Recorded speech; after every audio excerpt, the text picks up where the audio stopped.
সালাম আল্লাহকে বলেন, মাবুদ গো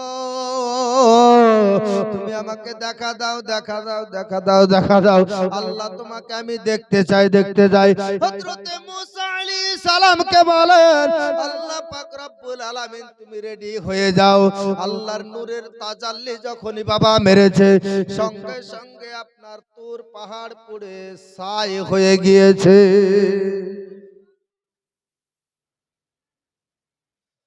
ওই মুসা আলাইহিস সালাম আল্লাহ পাক রব্বুল আলামিনকে বলছেন, আল্লাহ গো তুমি তো আমাকে জান্নাত দিবা গো আল্লাহ। আল্লাহ তবে আমার সঙ্গে কাকে দিবা একটু বলো, আমি দুনিয়ার বুকে দেখতে চাই। আমাকে তো জান্নাত দিবা, তবে আল্লাহ আমার সঙ্গে কাকে জান্নাতে দিবা গো? আল্লাহ পাক রব্বুল আলামিন বলেছিলেন, মুসা রে তোমার সঙ্গে জান্নাতে যাবে একজন কসাই, গরু জবাই করা কসাই। কসাই তোমার সঙ্গে জান্নাতে যাবে। মুসা আলাইহিস সালাম বলেছিল, আল্লাহ তুমি আমাকে জান্নাতে আমার সঙ্গের সঙ্গী করবা তো আবার ওই গরু জবাই করা কসাই, গরু জবাই করা কসাইয়ের সঙ্গে আমাকে জান্নাতে দিবা? যাই হোক আল্লাহ, যখন যেহেতু তুমি আমাকে দিবা, তবে আমি জিনিসটা দেখতে চাই, সেই ব্যক্তিকে আমি দেখতে চাই কি এমন আমল করে, কি এমন দুনিয়াতে কি কাজ করেছে যে সে আমার সঙ্গে জান্নাতে যাবে। আল্লাহ পাক রব্বুল আলামিন বলেন, মুসা রে ওই যে বাজার দেখেছো, বাজারে তুমি চলে যাবে, দেখবে সেই জায়গাতে কি হয়, গরুর মাংস বিক্রি করে, গোশত বিক্রি করবে, ওই জায়গাটায় তুমি চলে যাবা, চলে যাবা। এমন তো অবস্থায় হযরতে মুসা আলাইহিস সালাম আপনার ঘর থেকে বেরিয়ে এক কদম দুই কদম করে আপনার চলতে আরম্ভ করেছেন বাবা। যেতে যেতে যেতে যে হাট, ওই হাটে আপনার পৌঁছে গিয়েছে। যাওয়ার পরে আপনার কিনা হযরতে মুসা আলাইহিস সালাম আপনার দেখতেছেন যেন কসাই আপনার গোশত বিক্রি করতেছেন। হযরতে মুসা আলাইহিস সালাম মনে মনে চিন্তা করতেছেন, দেখি দাড়িতে কম দেয় কিনা, দাড়িতে কম দেয় কিনা।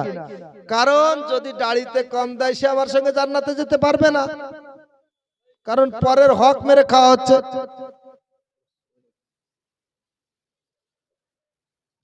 পরের হক মেরে খাওয়া হচ্ছে, তাই না?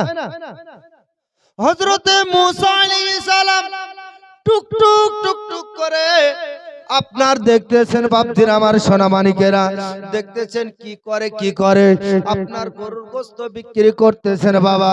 সুন্দরভাবে সবাইকে মাপে দিচ্ছে, মাপে দিচ্ছে, আপনার সুন্দরভাবে দিয়ে দিচ্ছে, কোনো কম দিচ্ছে না। আর আমাদের যদি আমাদের কসাইকে বলা যায়, বলে ভাই আমার বাড়িতে 2 কেজি গোশ দিস, ভালো গোশটা দিবি, কুটুম আসবে, আপনার চোখের সামনে আপনার সুন্দরভাবে কেটে শুধু দেখবেন আপনি গোছি দিছে, আর বাড়িতে যাওয়ার পরে দেখবেন শুধু হাড্ডি ছাড়া কিছু নাই। হয় না, হয় না? রাগ করছেন?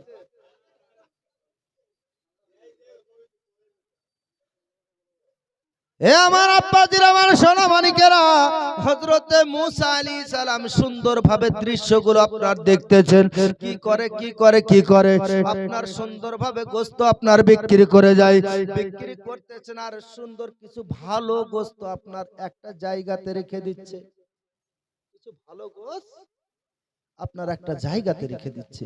হযরতে মুসা আলাইহিস সালাম মনে মনে চিন্তা করতেছেন, এইবার পেয়েছি। কারণ ভালো গোশত কিন্তু আপনার রেখে দিচ্ছে একটি জায়গাতে, সুন্দর জায়গাতে রেখে দিয়েছে। হযরতে মুসা আলাইহিস সালাম কিছু না বলে, কিছু কথা না বলে আপনার কি করতেছেন বাপজির আমার সোনা মানিকেরা, ওই জায়গাতে বসে বসে সম্পূর্ণ গোশত যখন বিক্রি হয়ে গেল, এমত অবস্থায় হযরতে মুসা আলাইহিস সালাম দেখতেছেন কি করে, গোশত যখন বিক্রি হয়ে গেল আপনার বস্ত্রপাতিগুলো সুন্দরভাবে ধুয়ে নিল, ধুয়ে নেওয়ার পরে আপনার কিনা ব্যাগের ভিতরে ঢুকে নিয়ে আপনার কেনা চলতে আরম্ভ করবে বাড়ির দিকে। মুসা আলাইহিস সালাম এক কদম দুই কদম করে যেতে যেতে সেই কসাইয়ের কাছে যাওয়ার পরে বলতেছেন, ভাই আপনার বাড়িতে আমি একদিনকার মেহমান হতে চাই, আপনার বাড়িতে আমি একদিনের মেহমান হতে চাই। ওই কসাই মনে মনে চিন্তা করতেছেন, দেখে তো মনে হচ্ছে আল্লাহওয়ালা, আমি যদি সাহেবরামপুরে গিয়ে যদি বলি তোমার বাড়িতে মেহমান হবো, বলবে মৌলবি পাগল হয়ে গেছে, বলবে না? বলবে না? দেখে তো মনে হচ্ছে যে আপনি আল্লাহওয়ালা ব্যক্তি, তবে যেহেতু আপনি বলেছেন যে আপনি আমার বাড়ির মেহমান হবেন, আমি রাজি হয়ে গেলাম, খুশি হয়ে গেলাম, আপনাকে আমার বাড়িতে মেহমান হিসাবে কবুল করে নিলাম।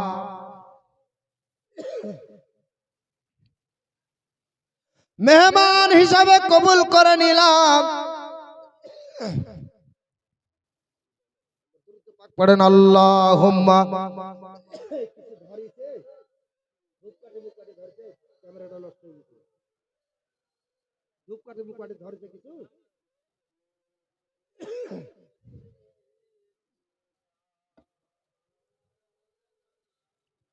সাল্লাল্লাহু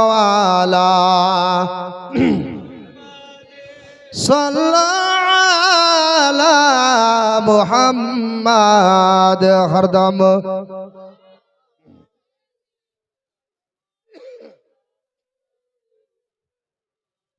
हरदम ज़बान से निकालो शफीना मुहम्मद सल्लल्लाहु अलैहि वसल्लम। हजरत मूसा अलैहिस सालाम আপনার কি করলেন, বললেন হুজুর ও ভাই আপনার বাড়িতে আজকে মেহমান হব, বলে চলুন চলুন। ওই আপনার কসাইয়ের সঙ্গে আপনার চলতে আরম্ভ করলেন। হজরত मूसा अलैहिस সালাম মনে মনে চিন্তা করতেছেন, আল্লাহ কি করে দেখবো, কি করে দেখবো। এমত অবস্থায় আপনার বাড়ির দিকে রওনা হয়ে গেল। রওনা হওয়ার পরে বাড়িতে আপনার পৌঁছে গেল। বাড়িতে পৌঁছানোর পরে হযরত মুসা আলাইহিস সালামকে সুন্দরভাবে একটি জায়গা দিয়ে দিল। জায়গা করে দেওয়ার পরে বলতেছেন, হুজুর আপনি এই জায়গাটাতে একটু বসুন, এই জায়গাটাতে একটু বসুন, আমার একটা কাজ আছে, কাজটা সেরে আসি। হযরতে মুসা আলাইহিস সালাম আপনার কিনা কি করতেছেন দেখুন, আপনার দেখতেছেন, দেখাশোনা করতেছেন যে কি করে আমি দেখবো। এই বাবু তোরা চিল্লামিল্লা করিস না, কি করে দেখবো। হযরতে মুসা আলাইহিস সালাম এই চেঁচামেচি করেন না গো, চেঁচামেচি করলে এই বক, হ্যাঁ একটু আগে আসেন তো, একবারে আসেন তো, আগে আসেন তো। এই লাইটটা কেন গেল, এদিকে ঘুরে দিন।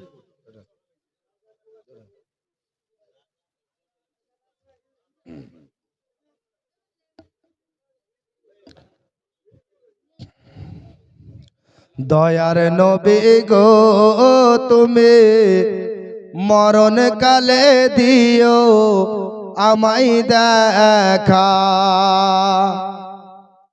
অন্ধকার কবরে নবী তুমি না থাকিলে কেমনে থাকিব আমি একা। দয়ার নবী গো তুমি মরণ কালে দিও আমায় দেখা।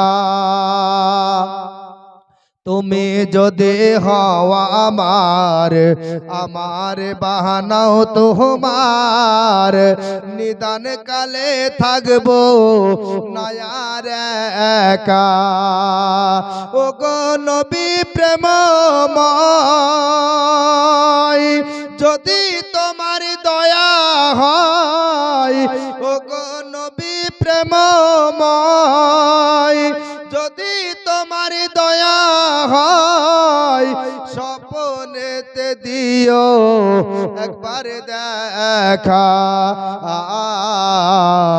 দয়াল নবী গো তুমি মরণ কালে দিও আমায় দেখা আল্লাহুম্মা সাল্লি আলা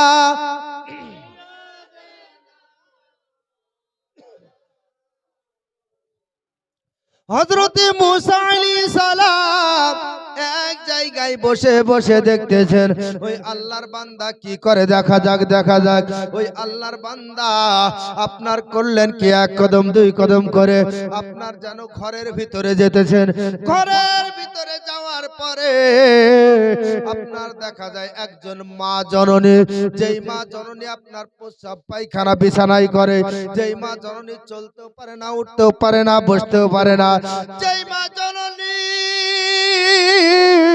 এমনকি নিজে আপনার খেতেও পারে না ওই মা জননী আপনার প্রস্রাব পায়খানাতে আপনার বিছানাটাকে আপনার লোড করে দিয়েছে বিছানাটা দুর্গন্ধময় হয়ে গিয়েছে এমন অবস্থায় হযরতে মুসা আলাইহিস সালাম আপনার যেন তাকিয়ে তাকিয়ে দেখতেছেন কি করে দেখা যাক ওই আল্লাহর বান্দা মা জননীকে জড়িয়ে ধরে বলতেছেন মা আল্লাহ পাক রব্বুল আলামিন আমাদেরকে গরিব করেছে মা গো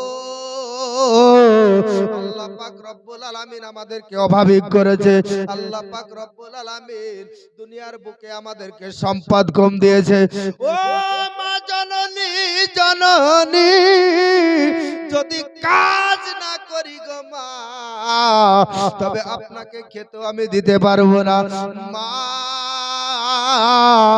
সকাল থেকে নিয়ে এই সন্ধ্যা পর্যন্ত আমি কাজ করে আমি গোশত বিক্রি করে তোমার কাছে এসেছি মা সারা দিন ধরে তোমার পরিশ্রম করতে পারি নাই তোমার সেবা করতে পারি নাই তোমাকে কোনো কিছু নিয়ে এসে দিতে পারি নাই মা গো মা তুমি আমাকে ক্ষমা করে দিও গো মা ও মা জননী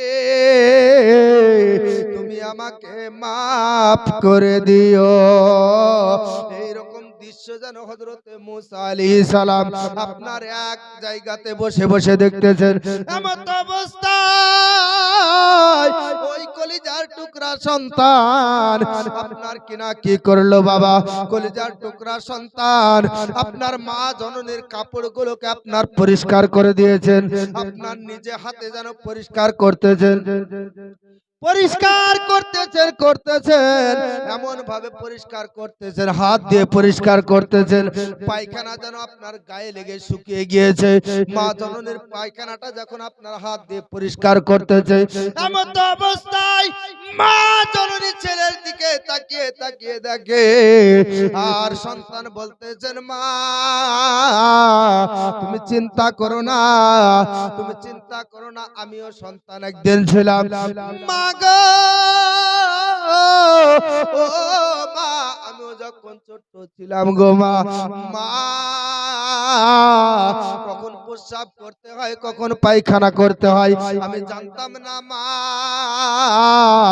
তুমি যখন খেতে বসতে গো মা এমন অবস্থায় তোমার কোলে আমাকে নিয়ে খেতে বসতে আমি জানতাম না কখন প্রস্রাব করতে হয় কখন পায়খানা করতে হয় ও মা জননী তুমি কে খাবে মুখে খাবার তুলবে গো মা এমন অবস্থায় আমি পায়খানা করে দিয়েছি মা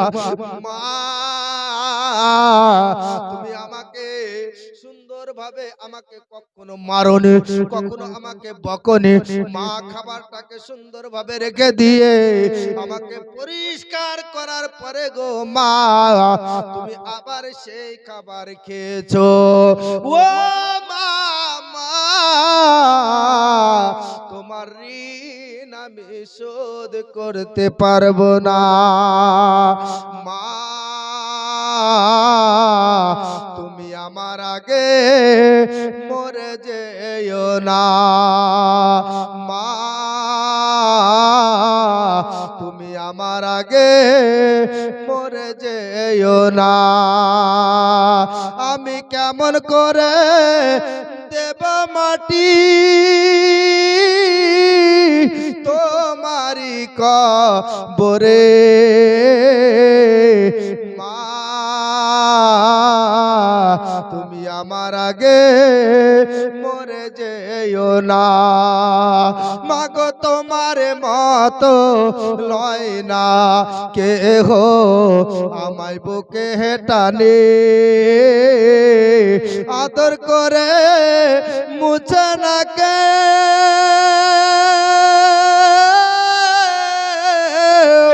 আদর করে মুছে না কে আমার চোখের পানি।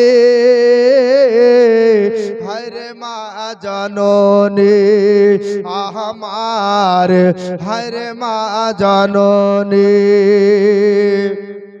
চলে গেলে কোন অজানাই আমায় নিলাহানা, পথে পড়ে কান্দে মাগো নাই যে ঠিকানা। চলে গেলে কোন অজানাই আমায় নিলাহানা, পথে পড়ে কান্দে মাগো নাই যে ঠিকানা।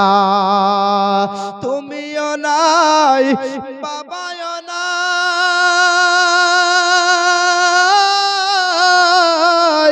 তুমিও নাই আপায়ও নাই, দুঃখী যে আমি এমনি। হায়রে মা জননী আমার, হায়রে মা জননী। আল্লাহুম্মা সাইয়্যিদিনা ওয়া আলা আলি মাওলানা সাল্লাল্লাহু আলা। এ আমার আব্বাজির, আমার সোনামানিকেরা, হযরতে মুসা আলাইহিস সালাম আপনার দৃশ্যটা দেখতেছেন। হায়রে মা মা মা মা মা মা সুন্দরভাবে আপনার পরিষ্কার করে দিয়ে, আপনার সুন্দর লেবাস আপনার কিনা গায়ে দিয়ে দিয়ে ওই আপনার আল্লাহর বান্দা কসাই আপনার করলো কি সুন্দরভাবে মাংসটাকে আপনার রান্না করার পরে ওই গোশতটাকে নিয়ে গিয়ে মার কাছে আপনার চলে গেল। যাওয়ার পরে আপনার কি করতেছেন বাবা, ওই গোশতটা মা জননীকে দিবে। মা বলতেছেন বেটা রে আমি তো চাবিয়ে চাবিয়ে খেতে পারবো না। সন্তান মুখের ভিতরে নিয়া ওই গোশতটাকে চাবিয়ে চাবিয়ে আপনার করলো কি মা জননীর মুখে আপনার যেন দিয়ে দেয় একটু একটু করে। মা জননী সুন্দর ভাবে আপনার পেট ভরে খেয়ে মা জননী বলতেছেন আর বেটা খাবো না। এমন আপনার খাওয়া হয়ে গেল। এমন অবস্থায় বেটাকে বলতেছেন বেটা রে আজকে আমি তোর জন্য একটু দোয়া করতে চাই। বেটা রে ও আমার কলিজার টুকরা সন্তান, আমি শুয়ে থাকবো না, একটু আমাকে টেক লাগিয়ে দে, আমাকে একটু হিলানা লাগিয়ে দে। ও বেটা রে, ও বেটা অনেক দিন ধরে শুয়ে আছি রে বেটা, বেটা রে আমি একটু হিলানা দিয়ে দে, আমি বসে বসে তোর জন্য একটু দোয়া করতে চাই। এমন অবস্থায় মা জননীকে আপনার দেওয়ালের সঙ্গে যখন হিলানাটা দিয়ে দিল, এমন অবস্থায় মা জননী আল্লাহর দরবারে দুই হাত তুলে কান্না করতেছেন, আল্লাহ গো তুমি আমাকে এত সুন্দর একটি সন্তান দিয়েছো, আল্লাহ তুমি এত সুশিক্ষিত সন্তান আমাকে দিয়েছো, আল্লাহ এত আদবদার সন্তান আমাকে দিয়েছো গো আল্লাহ। ও আল্লাহ আমি মা হয়ে তোমার দরবারে হাত উঠিয়ে দিলাম গো আল্লাহ। আল্লাহ আমার সন্তানকে তুমি ওই মুসা আলাইহিস সালামের সঙ্গে জান্নাতে দিও।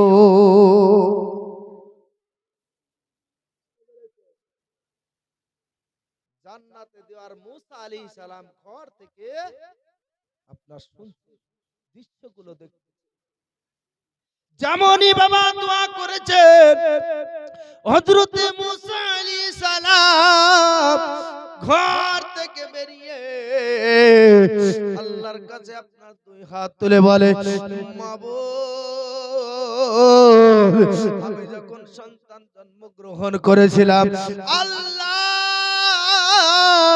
আমাকে মারার জন্য কত অস্ত্র পাচার করেছিল, আজকে মারার জন্য কত কৌশল খাটিয়েছিল, কিন্তু আমার মা জননী সন্তান আমি সন্তানকে মারতে না পেরে আল্লাহ একটি কাঠের বাক্সতে আমাকে ভরে নদীতে ভাসিয়ে দিয়েছিল। ও আল্লাহ আমি মায়ের আদর পাইনি, মায়ের স্নেহ পাইনি। আল্লাহ গো তোমার যে ফায়সালা এক নাম্বার ফায়সালা, তোমার ফায়সালার উপরে আর কোনো ফায়সালা হতে পারে না। আল্লাহ পাক রব্বুল আলামিন বলেন, ইন্নী আ'লামু মা লা তা'লামুন, আমি যেটা জানি বান্দারে পৃথিবীর কেউ জানে না। বলেন সুবহানাল্লাহ। আল্লাহ নবী মুসা আলাইহিস সালাম যখন আপনার কি করলেন, দাঁড়িয়ে দাঁড়িয়ে দেখার পরে আপনার ওই আল্লাহর বান্দা ওই কসাই যখন এসেছে বুকে বুক মিলিয়ে বলতেছেন, ও ভাই আমার আল্লাহ পাক বলেছিল তোমার সঙ্গে জান্নাতে যাবে এক কসাই, তুমি যেই তোমার মা জননী আজকে দোয়া করেছে, আমি আর অন্য কেউ না, আমি মুসাফিরও না, আমি এই জামানার নবী হলো মুসা আলাইহিস সালাম।